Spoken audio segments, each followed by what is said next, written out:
Locke Invest. Parlons investissement tout simplement.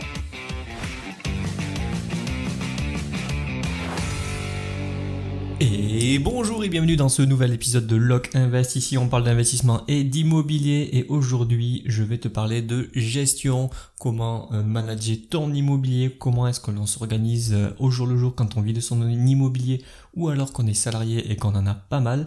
Alors tu verras, cette émission est un peu différente que les autres, donc pour commencer j'ai enlevé le bruit de fond, donc tu verras qu'à partir de maintenant il n'y aura plus de musique de fond. J'ai eu quelques retours comme quoi certaines personnes alors adoraient et d'autres détestaient. Donc je me suis dit, dans le doute, je la retire. Donc si tu veux que je la remette, n'hésite pas à me le dire et je la remettrai. Donc comme d'habitude, avant de commencer le podcast, je me présente. Je m'appelle Thomas, je suis un investisseur immobilier, je vis uniquement de mes biens IMO, je ne suis pas un formateur, je suis juste ici pour partager mes connaissances et parler un peu aussi de l'actualité immobilière. En revanche, si tu veux poser tes questions, n'hésite pas à me contacter sur mon Instagram à Locke Invest et j'y répondrai avec un très grand plaisir.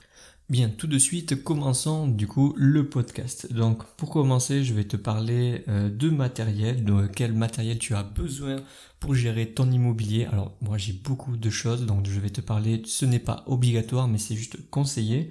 Ensuite les actions journalières que je mène tous les jours et les actions que je mène du coup à l'année ou mois par mois. Mais avant ça, il faut que tu saches une chose, si tu n'as pas d'immobilier, il faut que tu saches que c'est cyclique. Alors, qu'est-ce que ça veut dire? C'est qu'il y a des périodes où tu vas avoir énormément de choses à faire et tu n'auras pas le temps de tout faire, et d'autres où tu n'auras strictement rien à faire. Je m'explique.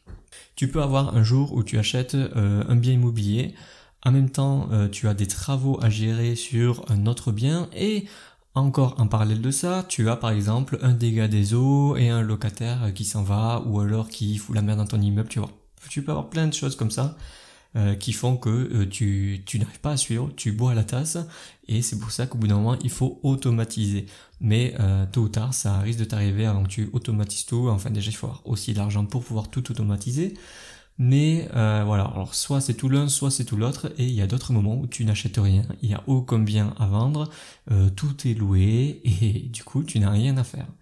Et là, à ce moment-là, bon, c'est simple, c'est bien, tu peux vivre ta vie, mais crois-moi, au bout d'un moment, tu t'ennuies, et tout ce que tu as envie, c'est de recommencer. Tu peux pas t'arrêter de bosser, l'être humain est fait comme ça, moi je m'en suis rendu compte très vite, dès que je me suis arrêté de travailler, pour moi c'est juste impossible, donc voilà pourquoi, quand on sait faire une chose et qu'on la fait bien, on continue. Bien, maintenant, quel matériel est-ce que j'utilise? Bon, alors je te préviens, le podcast risque de ne pas durer longtemps, hein, je n'ai pas préparé grand-chose, donc je fais vraiment ça à l'arrache, en deux-deux, je me suis dit, aujourd'hui j'ai envie de parler de ça, du coup je fais ce podcast. Donc bref, pour commencer, dans mon bureau, alors j'ai un bureau, une pièce de 25 mètres carrés, 20 à 25 mètres carrés, je ne sais pas exactement, qui est la plus grande pièce de ma maison, et là c'est vraiment le QG, c'est là où j'ai tout mon immobilier. Si il y a quelque chose, un justificatif que l'on me demande, je sais qu'il se trouve ici dans cette pièce. Donc, dans ces 25 mètres carrés, qu'est-ce que nous avons? Pour commencer, j'ai un grand écran, une grande télé qui fait une bonne partie du mur. Alors, je ne l'utilise pas forcément pour regarder la télé, j'utilise pour travailler. J'ai accès à Internet avec, donc je peux regarder en même temps, par exemple, mes cours de bourse, je peux regarder, par exemple, des cours sur YouTube, des formations, et connecter mon ordinateur en Bluetooth, ce qui fait que ça me fait un deuxième écran. Donc c'est principalement pour travailler, bien sûr je peux m'amuser avec, mais cette télé à la base n'est pas destinée pour ça, sauf au moment de me détendre où je peux transformer le bureau en salle de cinéma. À côté de ça, j'ai un canapé pour me détendre, donc si j'ai envie de lire, de me détendre à côté, je peux me poser. Ensuite, en ameublement, j'ai deux bureaux, alors j'en ai un fixe en bois, donc un truc fait sur mesure, et j'en ai un autre par contre que je te conseille, quelque chose que j'ai acheté chez Ikea. Alors c'est pas pour leur faire de la pub, il y en a d'autres, mais c'est un bureau électrique. C'est-à-dire qu'en fait j'ai juste des boutons qui me permettent de le monter et de le descendre électriquement, et c'est sympa quand tu travailles très longtemps assis, il faut que ton corps il bouge. Moi j'ai vraiment du mal à rester fixe à un endroit, voilà pourquoi c'est bien de pouvoir travailler aussi debout. Qu'est-ce que j'ai d'autre? J'ai deux fauteuils de bureau, j'ai une bibliothèque, et entre la télé et la bibliothèque, sur mon mur, j'ai collé un énorme tableau. Un tableau qui fait à peu près 2 mètres de long sur 1 mètre de haut. Et là, dessus, je me marque mes objectifs à l'année, mais ça, je t'en reparlerai. Et je me marque toutes les choses que j'ai à faire. Alors, toutes les choses, je les catégorise. Là, je vais te donner l'exemple de ce que j'ai là actuellement. J'ai divisé le tableau en plusieurs portions. Donc la partie objectif et ensuite les principales choses du style là actuellement tout ce qui concerne la justice, donc un locataire, tout ce qui concerne mes podcasts, les immeubles, donc là j'ai séparé 25% du tableau, donc 2 fois 25% sont consacrés aux 2 immeubles qui sont en cours que j'achète et l'autre sur lequel je fais les travaux. Et une autre partie qui est consacrée aux formations, les papiers que je dois envoyer, tout ce que je suis en train de suivre, etc.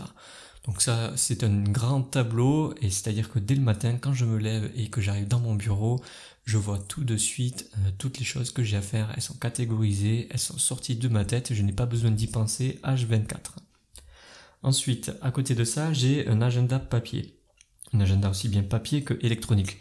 La première chose que je me suis rendu compte quand je gérais mes biens, c'est que j'avais vraiment aucun QG, j'avais rien du tout, donc j'ai commencé par un agenda.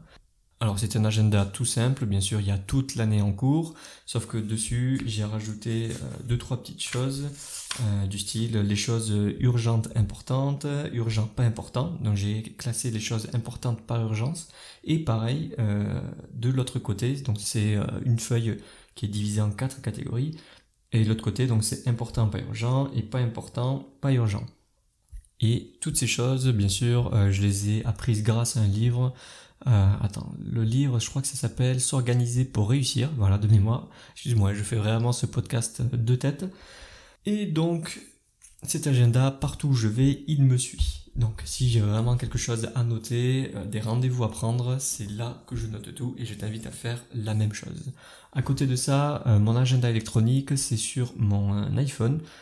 Donc tu peux l'avoir aussi sur, je crois que sur Samsung, enfin pas sur Android je veux dire, tu peux avoir la même application. Moi j'utilise un truc très simple qui s'appelle Storted, donc ça s'écrit S-T-O-R-T-E-D, donc Storted, et c'est un agenda vraiment qui est très simple d'utilisation, qui est complètement gratuit.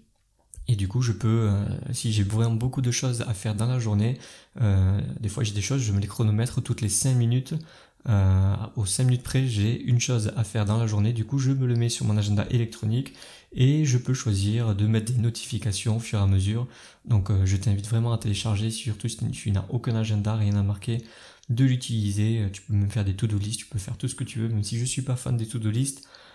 Parfois, quand tu ne sais pas ce qu'il faut faire dans la journée, qu'il faut que tu t'organises, que tu n'as rien du tout, utilise ton téléphone, ça au moins, généralement, tu l'as toujours sur toi.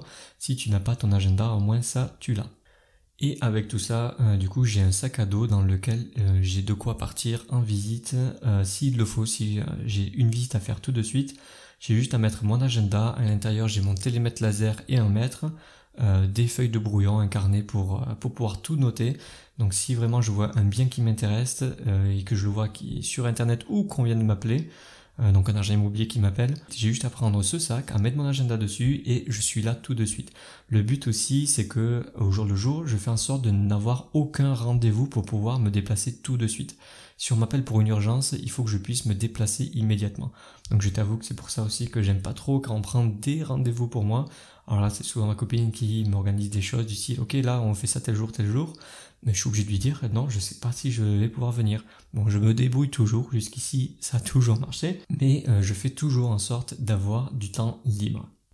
Donc continuons dans le matériel. Qu'est-ce que j'ai d'autre? J'ai toutes mes archives qui concernent l'immobilier. Alors étant donné qu'avant internet n'était pas vraiment ce que c'était aujourd'hui, j'ai beaucoup d'archives papier.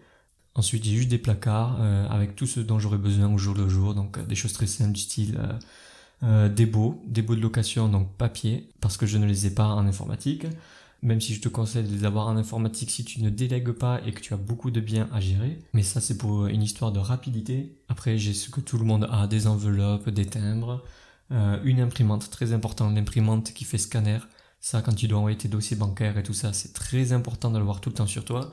J'ai toujours un dossier bancaire qui est prêt sur moi, Donc dessus, il y a tout ce qui concerne tous les justificatifs dont on va avoir besoin de la banque, sauf les 3 derniers relevés des 3 derniers mois. Sauf si je suis déjà en train de visiter un bien sur lequel j'arrive en bout de négociation. Si la négociation est faite, là, je finalise tout de suite mon dossier bancaire. Qu'est-ce que j'ai d'autre? J'ai un tapis pour faire des exercices dans mon bureau, donc tous les matins je fais des étirements, mais ça je t'en reparlerai. Et après, pas grand chose, des disques durs externes dans lesquels il y a toutes les informations qui concernent mon immobilier. Donc à la base, je mets tout sur mon ordinateur. Donc j'ai un ordinateur portable pareil. Si je me déplace quelque part, même si c'est à l'étranger, il vient avec moi. Je peux gérer mon immobilier à distance. Pour la petite info, si tu ne le sais pas, avant je faisais des missions de 4 à 6 mois. Et il faut arriver quand même à tout automatiser parce que si tu pars pendant 6 mois, alors que tu dois faire rentrer des locataires, que tu dois faire mettre des annonces en ligne, il faut que tu puisses tout gérer à distance. Et il faut savoir que quand tu pars à l'étranger, tu ne peux pas forcément utiliser des sites comme Le Bon Coin. Donc il faut que tu utilises soit un VPN, soit que tu puisses faire comme moi, c'est-à-dire contrôler ton ordinateur à distance. Donc moi j'avais un PC qui se trouvait chez mes parents et que je pouvais contrôler à distance. Donc je leur disais ok, je les appelais pour qu'ils puissent l'allumer. Il faut que tu saches que dans certains pays, quand tu veux essayer d'aller sur Le Bon Coin pour mettre des annonces, un exemple tout bête, la Côte d'Ivoire, l'un des endroits où on te pirate le plus, eh bien tu ne peux pas faire ça. Donc il faut que tu puisses trouver une alternative parce que tu ne peux pas mettre d'annonce en étant en Afrique. Enfin, dans la plupart des pays en Afrique. Aujourd'hui, je ne sais pas si c'est encore comme ça, mais il y a quelques années, ça l'était. Donc il faut vraiment que tu te prépares à toutes les éventualités. Il faut que juste en un seul coup de fil, tu puisses gérer des locataires. Donc avoir des gens sur place, c'est vraiment très bien. Moi je sais que parfois j'avais des gens que j'allais faire rentrer et les baux de location étaient déjà pré-remplis et signés. J'avais juste, alors quand je commençais que ce n'était pas géré par agence, mes parents qui étaient là, c'est eux qui faisaient rentrer les personnes et puis ils n'avaient plus qu'à lire ce qu'il y avait écrit sur le bail et signer là où c'était stabiloté. Vraiment, j'avais tout automatisé. Bien, maintenant parlons de mes actions journalières. Alors désolé si je bégaye, je suis vraiment très fatigué et je fais vraiment ça tard le soir. Donc mes actions journalières. Pour commencer, quand je me lève le matin, je fais ce qu'on appelle des rituels. Je me lève, je fais des automatismes qui me permettent de garder ça dans la durée. Donc je ne suis pas forcément fidèle à toutes les habitudes que j'ai parce que parfois ça peut être chamboulé, il suffit que je voyage ou que j'ai des soirées, des trucs imprévus. Évidemment, pour reprendre le train-train quotidien, c'est un peu plus difficile.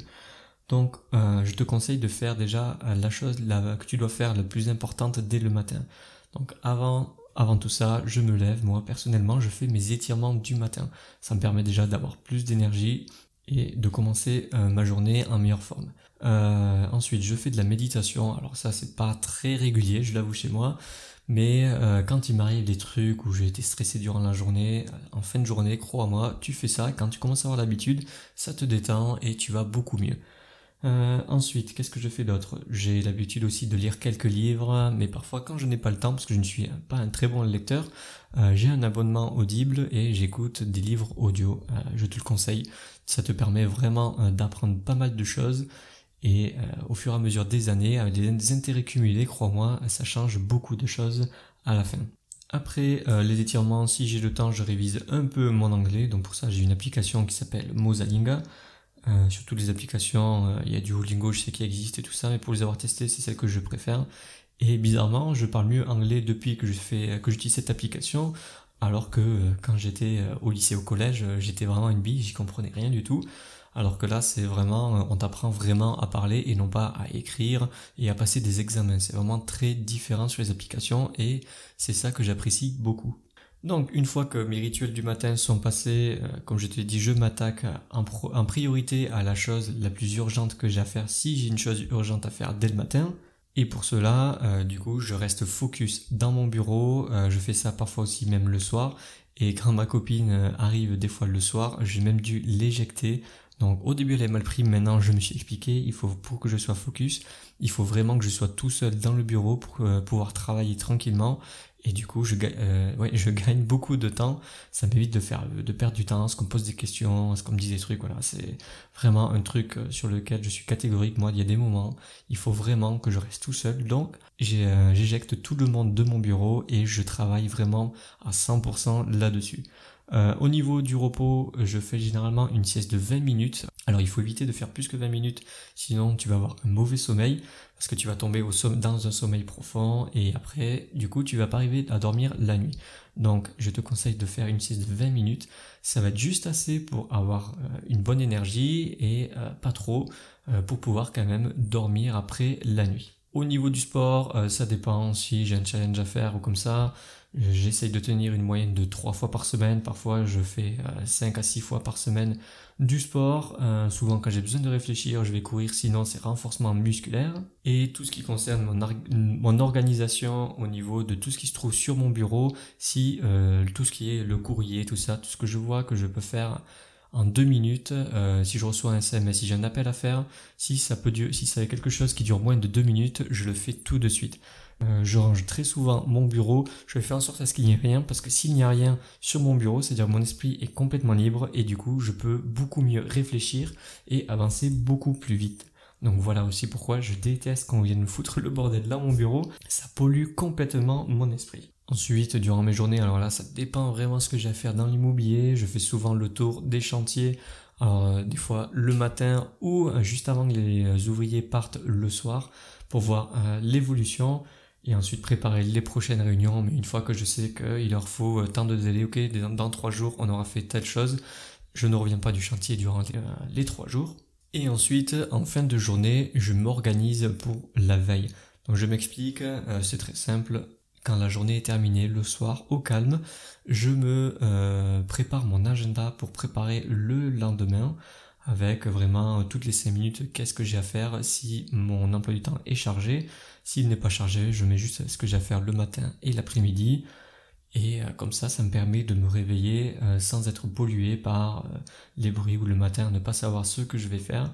Parce que je ne me lève pas forcément tôt le matin, ça dépend vraiment. J'ai des périodes où je peux me réveiller à 5h du mat, où vraiment je suis à fond parce que j'ai vraiment beaucoup de choses à faire. Et il y a d'autres moments, je me réveille seulement à 8h si je n'ai rien de prévu. Donc je préfère quand même me lever vers les 7h, 7h30 du mat, histoire d'être préparé, parce que parfois j'ai des urgences qui arrivent le matin, mais pour le préparer, il faut être levé tôt quand même.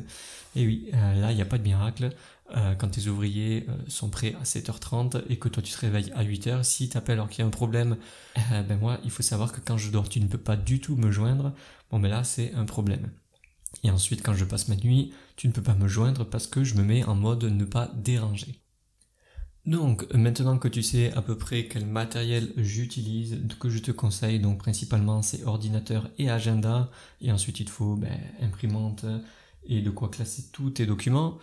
Je vais te parler un peu de ce que je fais à l'année. Donc à l'année, si tu ne le sais pas, je fais aussi de la bourse.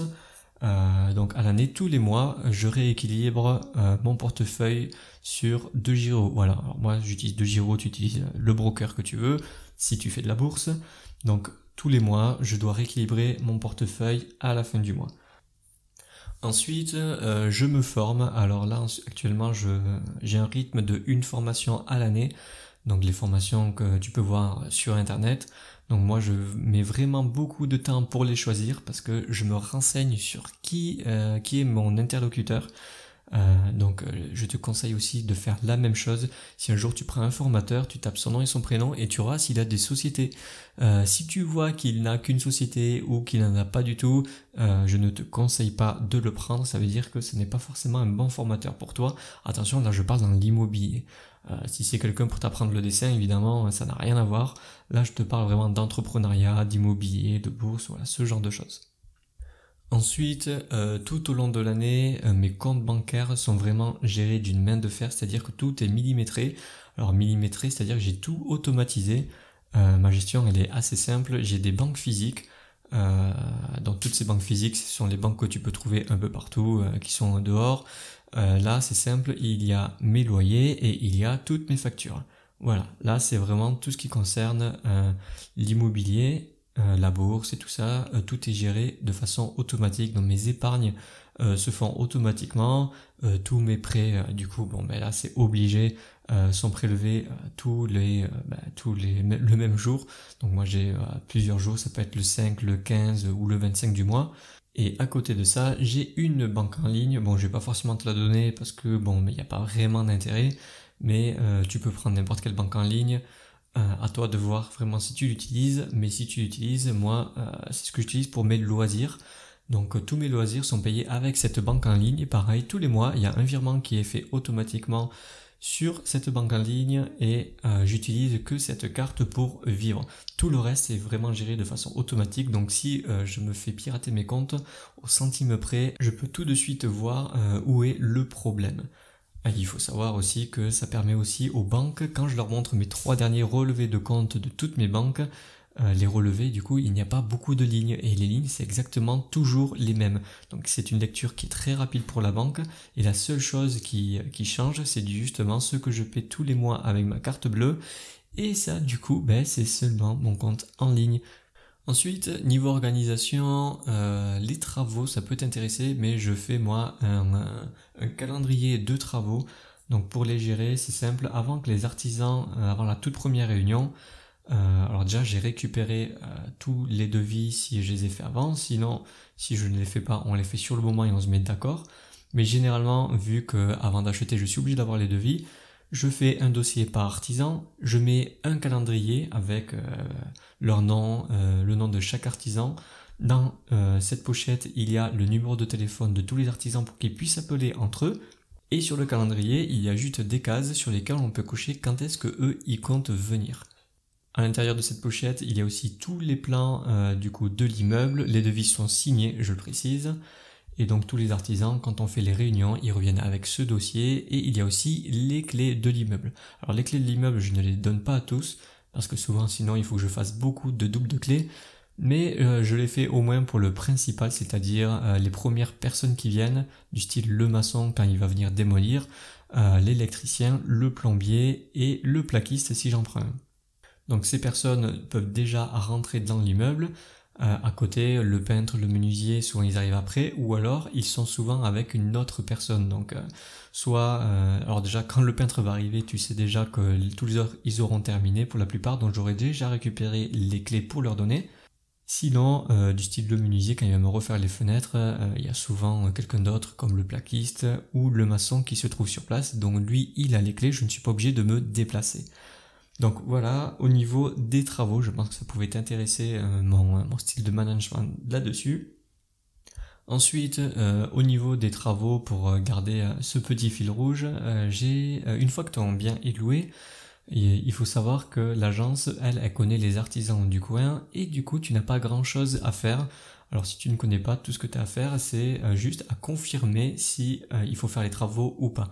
Un exemple tout simple, il faut changer un robinet par exemple, dans un des appartements, ou une poignée, quelque chose qui a cassé. Moi, l'agence immobilière à laquelle je travaille, ils ont un GAPS, par exemple un prix, je dis n'importe quoi, ils ont 150 €. Si le prix des travaux est de 150 € ou moins, l'agence va effectuer les travaux sans me demander et m'envoyer juste un email pour me prévenir. En revanche, à partir du moment où je dépasse cette somme, ils m'envoient un email pour me demander si c'est bon, s'ils peuvent faire les travaux. Alors voilà pourquoi aussi c'est très important d'automatiser la gestion. Une fois que tu as goûté, t'as plus du tout envie de revenir en arrière une fois que c'est géré, que c'est automatisé par agence.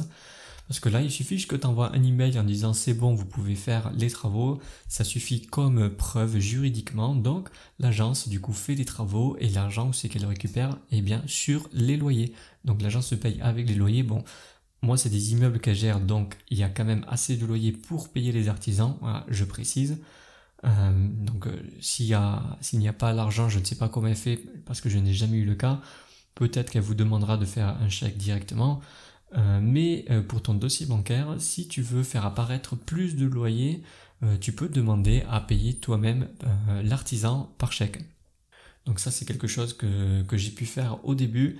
Je voulais que l'agence me donne vraiment la totalité des loyers pour montrer à la banque, parce que la banque allait faire une moyenne sur l'année de combien je touchais, et quand j'avais vraiment de très gros travaux, j'aurais dit écoutez, donnez-moi l'adresse de l'artisan et je lui envoie le chèque directement. Et voilà. Et ensuite, elle t'envoie juste un email et c'est tout. Et c'est tout vraiment ce que tu as à faire. Ensuite, pour continuer avec l'automatisation, au bout d'un moment, tu seras obligé de prendre un comptable. Alors, sauf si tu n'as qu'un seul appartement, qui est en meublé, ok, ou alors que tu n'as pas fait de travaux, tu n'as pas besoin forcément de comptable. Mais déjà à partir du moment où c'est meublé, je crois que c'est vivement conseillé pour ne pas dire pratiquement obligatoire, suivant la niche fiscale que tu utilises. Mais bref, je te conseille de prendre un expert comptable qui gérera justement tout ton bien au niveau fiscal et il te servira aussi de conseil juridiquement. Ensuite, au niveau des avocats fiscalistes, pas besoin d'en prendre, surtout au début. Tu auras surtout besoin d'un huissier comme moi si tu poursuis quelqu'un. Mais voilà, tout ce qui concerne huissier, avocat, comptable, ce sont des gens qui travaillent en freelance. En freelance, c'est simple, ils travaillent avec tout le monde. Tu les mandates juste et ils te représentent tout simplement. Ensuite, niveau automatisation, quelque chose qui peut t'intéresser. Dans mes appartements, je sais pas si j'en ai déjà parlé, mais je laisse des livrets. Alors là, c'est que les appartements que je gère, en tout cas que je gérais au tout début. J'avais tellement l'habitude d'avoir tout le temps les mêmes questions que je prends un livret et je mets toutes les questions qu'on a l'habitude de me poser. À quelle heure passent les éboueurs? S'il y a un dégât des eaux, la photo de là où se trouve le robinet pour couper l'eau. Le code Wi-Fi, les horaires pour se garer en face de chez moi parce qu'il y a des horaires, etc., etc. Ensuite, pareil au niveau des messages sur Le Bon Coin. Donc quand tu fais une annonce, tu peux faire une annonce sur Le Bon Coin ou sur Se Loger. Je te conseille de faire les deux, même sur Se Loger ça ne marche pas très bien, mais tu n'as pas du tout la même clientèle bizarrement qui te contacte dessus. Tu peux déjà préparer des messages sur ton ordinateur avec les questions à poser. Et ensuite, sur ton ordinateur, je te conseille aussi de tout préparer. Donc moi déjà, tout ce qui est le livret, il est toujours prêt à être imprimé. Les annonces à faire sur Le Bon Coin, tout ce qui concerne le prix du loyer, est-ce que je demande une caution, à partir de quand est-ce qu'il est disponible, tout ce qui est à la charge du locataire ou pas, tout est déjà marqué dans un fichier et ce fichier, j'ai juste à faire copier-coller et mon annonce en moins de 5 minutes, elle est vraiment mise en ligne. Les photos, pareil, je sais exactement quelle est la photo numéro 1, 2 et 3 que je vais mettre en ligne sur les sites d'annonces. Sur Se Loger, tu peux en mettre beaucoup plus, donc prévois quand même de la marge. Et ensuite, si tu veux payer pour Le Bon Coin, n'hésite pas à le faire, ça peut booster ton annonce, tu auras beaucoup plus d'appels, mais après ça dépend aussi dans quelle ville est-ce que tu le fais. Si tu fais dans une grosse ville, tu sais que tu auras beaucoup d'appels. Si c'est une ville moyenne ou petite, bon ben là, tu peux booster ton annonce, ça peut te permettre d'avoir de meilleurs dossiers ou tout du moins beaucoup de dossiers. Pour continuer là-dedans aussi, je te conseille de faire les visites le même jour et tu fais une intervalle juste de 20 minutes parce que tu auras beaucoup de personnes qui ne viendront pas, qui vont pas te prévenir. Et pareil, j'ai un SMS automatique, j'enregistre les numéros de téléphone à chaque fois des personnes qui vont visiter mes biens. J'envoie un SMS 24 heures à l'avance, comme ça ils me préviennent et ça me permet aussi de changer mon calendrier. Et le jour J, du coup, les personnes souvent font la queue devant chez moi, ce qui fait que quand les personnes qui ne sont pas du tout solvables voient qu'il y a la queue pour venir dans l'appartement, ben, il y a toujours une personne qui attend devant quand je fais visiter à une autre, parce que souvent ça m'arrive de prendre du retard. Et si je n'en ai pas, eh bien les personnes qui rentrent dans l'appartement ont vu une personne généralement avant elle qui est sortie pour visiter l'appartement et juste après elle pour rentrer. Et quand beaucoup de personnes commencent à attendre devant, ceux qui ne sont pas solvables ont tendance à ne pas venir se présenter. Ça te permet du coup de gagner du temps. Bien, une fois que tes appartements sont loués, que tes travaux sont terminés, que tu n'as plus grand chose à faire à part te former, et même que tu n'as plus de formation, eh bien il y a des moments où tu ne feras vraiment rien du tout.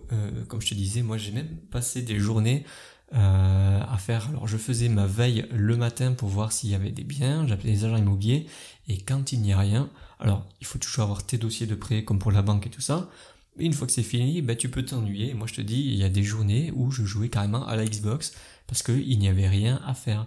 Donc alors d'un côté c'est cool, mais sur le long terme, crois-moi, c'est pas vraiment une solution d'avenir. Mais bon, quand il n'y a rien à faire, oui, il n'y a vraiment rien à faire. Ensuite, avant de terminer, pour mes loisirs, parce que oui, parfois il faut quand même se faire plaisir, je t'avoue que ce n'est pas du tout moi qui gère mes loisirs, donc mes vacances, ce genre de choses-là. J'ai carrément tout délégué à ma copine et je lui dis ok, bon ben pour les vacances, on se met d'accord sur ce qu'on veut faire, du type sur quel pays on veut choisir, mais après tu choisis vraiment les dates, les trucs comme ça. Moi je te dis si je pourrais ou pas dans ces dates, je fais en sorte de me rendre disponible, mais là où tu veux aller, tout ça, tu choisis sinon, et moi je fais en sorte d'être là. Et voilà, parce que vraiment, niveau loisirs, j'ai pas vraiment beaucoup d'idées, parce qu'à partir du moment où j'arrête de travailler, je m'ennuie assez vite. Les vacances, alors c'est peut-être pas fait pour moi. Alors à part les férias, le reste du temps, s'il n'y a pas quelque chose qui me stimule pendant les vacances, moi il faut que mon cerveau soit stimulé vraiment H24. Donc s'il n'est pas stimulé, je m'ennuie, je tourne en rond. Il faut vraiment que je trouve quelque chose à faire. Bien, et pour terminer ce podcast, je vais te parler de mes objectifs. Alors il faut savoir que les objectifs, c'est quelque chose qu'il faut vraiment que tu t'inscrives quelque part. Moi avant j'écrivais ça sur mes agendas, maintenant que j'ai un tableau, je me l'écris sur le tableau, donc tous les matins je les vois. Alors il y a une différence comparé à avant, c'est que avant je faisais vraiment ce qu'on m'avait appris, c'est que je les écrivais en 3 catégories sur le court terme, donc sur 6 mois, 1 an. Ensuite je le faisais sur le moyen terme, donc 1 an à 5 ans, et ensuite sur le long terme, 5 ans à 10 ans. Donc j'étais vraiment très scolaire, j'essayais de suivre le truc, mais franchement je ne m'y tenais pas. Ce que je fais maintenant, j'écris mes objectifs de l'année. Qu'est-ce que j'ai à faire cette année? Et là, je t'avoue que je m'y tiens à chaque fois. Et il faut faire quelque chose de très simple. Dans mes très gros objectifs, je les ai toujours en tête, du style mon empire immobilier, tout ça, type de lot, combien. Ça, je l'ai déjà dans la tête depuis très longtemps. Mais avant ça, je préfère mener des actions plutôt directes. Alors, je note pas, par exemple, ok, là, je dois absolument louer tel appartement cet été, tout ça. Non, je marque les trucs, on va dire, sur le moyen terme, donc moyen long terme, mais qui sont dans l'année. Donc, par exemple, construire une nouvelle entreprise, faire telle formation, rembourser tel crédit, voilà, ça, je me le marque. C'est marqué sur mon tableau et tous les matins, je le vois. En dessous, il y a marqué des cases quand c'est des choses, par exemple, pour une formation. Je fais un trait, je fais plein de cases au-dessus de ce trait et je les colorie au fur et à mesure quand j'arrive à remplir cet objectif, au moins je vois à quel pourcentage je suis. Et je te conseille vraiment de faire la même chose, d'aller vraiment au plus simple, parce que c'est bien beau ce qu'on nous apprend dans les formations, mais ce n'est pas forcément adapté à tout le monde. Bien, je t'invite à prendre tout ce dont tu as eu besoin dans ce podcast pour t'organiser toi-même du coup, de l'adapter à ta situation, parce que je pense que l'organisation c'est vraiment quelque chose de très personnel, ça change vraiment d'un individu à l'autre. Il y a des personnes qui seront vraiment full ordinateur, donc tout ce qui est agenda et tout ça, moi c'est pas du tout mon truc. J'ai essayé de faire agenda électronique, c'est pas mon truc. Je préfère le papier, quelque chose vraiment de solide, quelque chose que je peux avoir vraiment dans les mains. Après ça dépend vraiment de la sensibilité de chacun. Après, ça dépend si tu es vraiment un nomade et que tu bouges tout le temps. Évidemment, je te conseille de scanner tous tes documents, d'avoir vraiment tout sur toi à porter sur des tablettes, ce genre de choses pour pouvoir voyager tout le temps. Mais bon, ça, c'est chacun voit midi à sa porte. Bien, ce petit podcast est enfin terminé. Comme d'habitude, si tu as des questions à me poser, n'hésite pas à me les poser. Ah oui, j'ai oublié de dire, si tu m'écoutes sur YouTube, je t'invite à me rejoindre sur Apple Podcasts, Spotify, qu'est-ce qu'on a, Podcast Addict, je sais même pas sur quelle plateforme je suis tellement j'en ai. Mais je te conseille du coup de m'écouter là-dessus, au moins ça me permet de voir combien de personnes écoutent. Ça te permet surtout pour toi de pouvoir m'écouter avec l'écran verrouillé. Donc comme d'habitude, tu connais la rengaine, si tu as des questions à me poser, tu m'envoies tes messages sur LocInvest, tu n'hésites pas. Je ne sais pas d'ailleurs en parlant d'organisation si je pourrais continuer les podcasts parce que je t'avoue qu'actuellement j'ai vraiment énormément de boulot, donc je pense qu'on arrive sur la fin de la saison 1. Mais ne t'inquiète pas, à la saison 2, je sais déjà de quoi je vais parler. Donc c'est le locataire qui ne me paie pas. Mais bon, ça, je t'en parlerai le jour J. En attendant, ne lâche rien. N'oublie pas de bien t'organiser et d'être responsable de tout ce que tu fais dans l'immobilier parce que c'est d'abord une histoire de responsabilité et d'organisation. Sur ce, je te souhaite une bonne journée et à la prochaine. Salut! Merci d'avoir écouté ce podcast. Si cela vous a plu, n'hésitez pas à le partager. Pour participer au podcast, envoyez vos questions sur Instagram à LocInvest.